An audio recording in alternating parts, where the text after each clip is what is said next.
In this episode of Slowboat Sailing, you'll see Daly and Linus sail from Oahuka to the capital of the Marquesas, Nuka Hiva, to pick up a new crew member, Anna. You will see Anna and Linus nearly slide down a mountain exploring the island.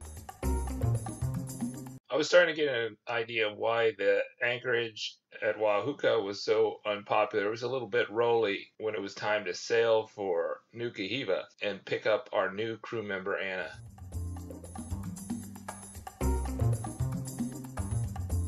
I wasn't able to unfurl the Genoa. It was jammed, and we were really having trouble sailing what was dead downwind. So I motored a lot of the way just to take it easy because it was such a short trip and we were so close. Subscribe to Slowboat Sailing and hit the bell notification icon so you won't miss our videos about our round-the-world adventure and rip from the headline stories of the most interesting sailors in the world.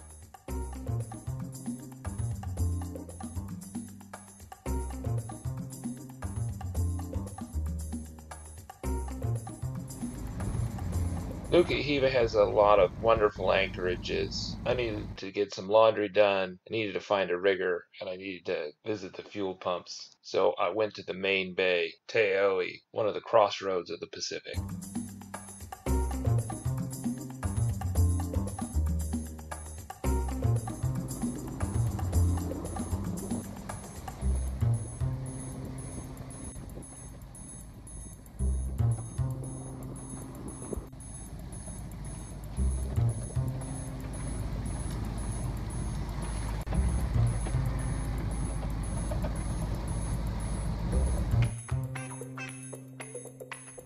The yacht services there has about everything you need. They got the Wi-Fi, they got the laundry service, they even have a service to get you water if you want to get a little bit of that.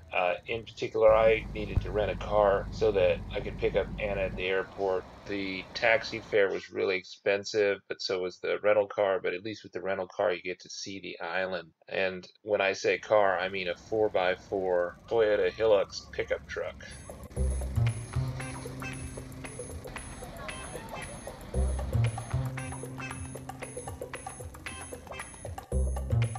Even though her flight was arriving midday, I got a pretty early start because the roads are high and slow and the airport is far away.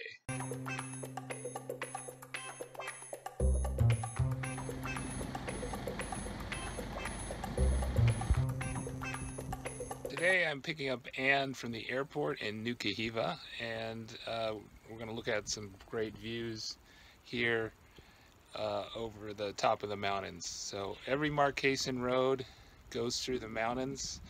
It's a very mountainous terrain.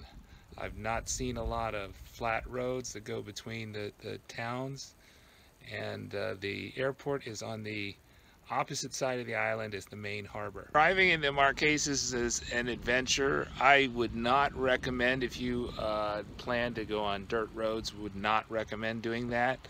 But if it has paved roads, then you might want to do that, but you want to think about that carefully because it involves driving in first and second gear for a long time through mountains with a lot of blind turns, and so that may not be for everybody. I rented one of these in Hiva-Oa for about 100 or 10,000 CFP, which is about $100, maybe 95 at current exchange rates.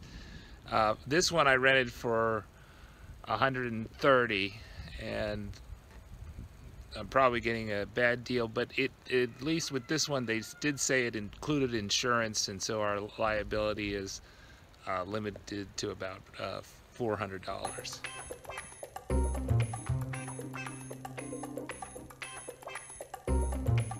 Okay, is the main harbor. That's where the boat is, and we have to go through the mountains to the airport up here.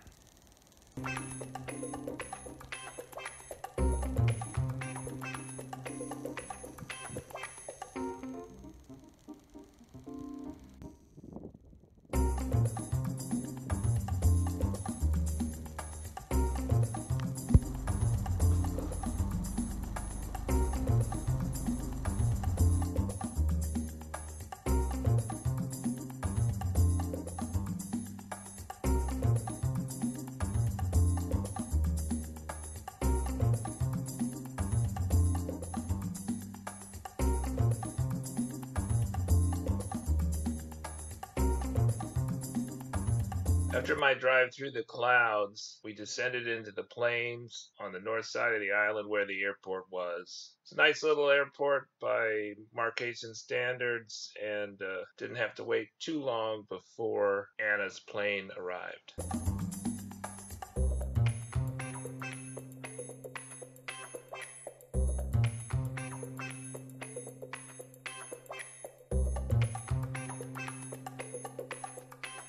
Anna was between boats in Tahiti, and she had sailed halfway across the world almost, from her native Holland to the Caribbean, across the Pacific, and she was currently in Tahiti when she flew out to Nuka Hiva. I found her through a crew matching service called Find a Crew.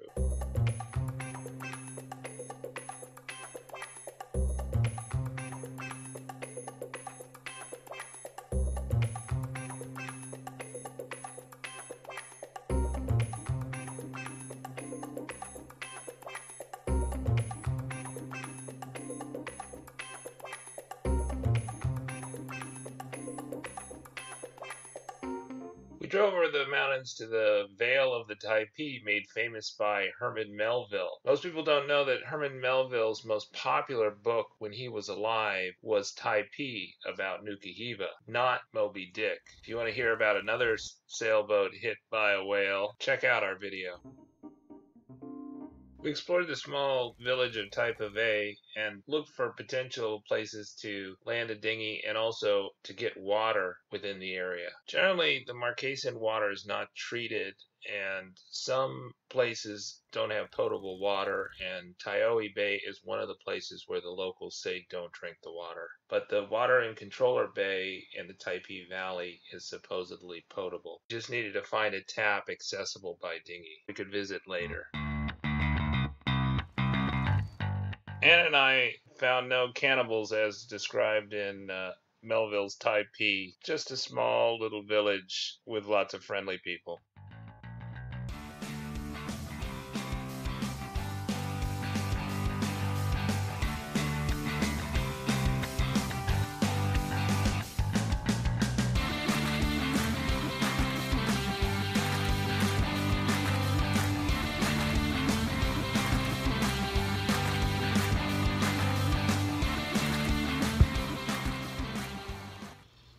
Me and Anna are in Taipivai, which is the valley that was the subject of the novel by Herman Melville, Typee.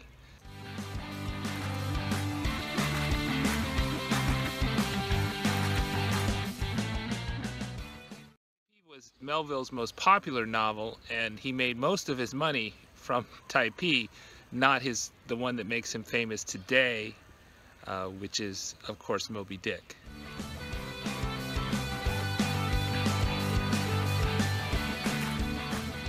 It is a great side trip. It's off Controller Bay, in one of the lobes of the 3-lobe Controller Bay. They have a nice dinghy dock, and there is a nice waterfall hike, which is supposedly 2 hours up and 2 hours back. And right now we are doing some land travel because I just got her from the airport.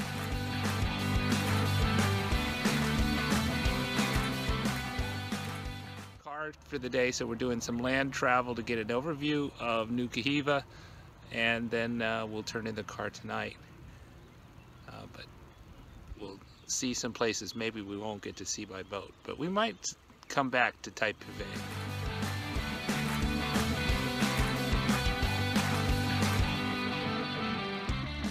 The site here in Taipivai, it looks like it has a more ancient marae, and then around it they've kind of built a more modern temple like they have in Hiva Oa in Atuona downtown.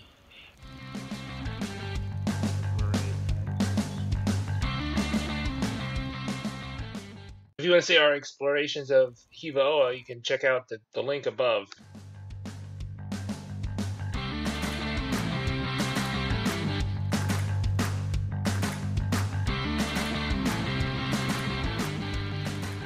Next stop, Humi. There's not much in Humi except for a beach and a restroom and a water tap that has potable water. It's in the middle lobe of Controller Bay.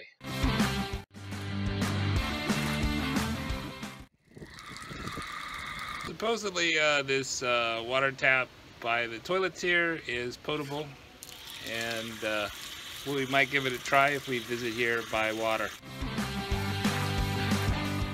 With a few hours of daylight left, I decided to go over the mountains to Anaho Bay and check out that supposedly marvelous anchorage. Unfortunately, we never made it over the mountain.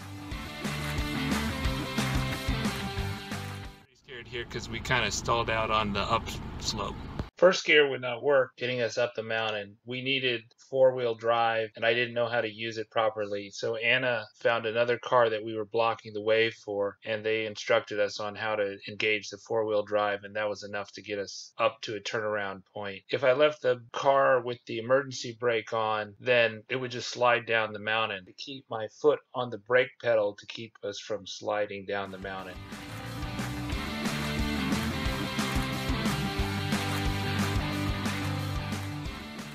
This hill challenged my driving skill more than I wanted to. In the end, we lived to sail another day, got back to town before the gas station closed so that we could fill up the tank and turn in the truck.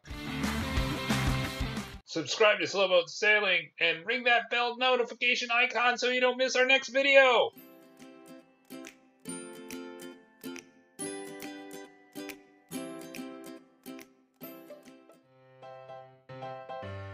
Mantis aimed to design the most reliable anchor ever made.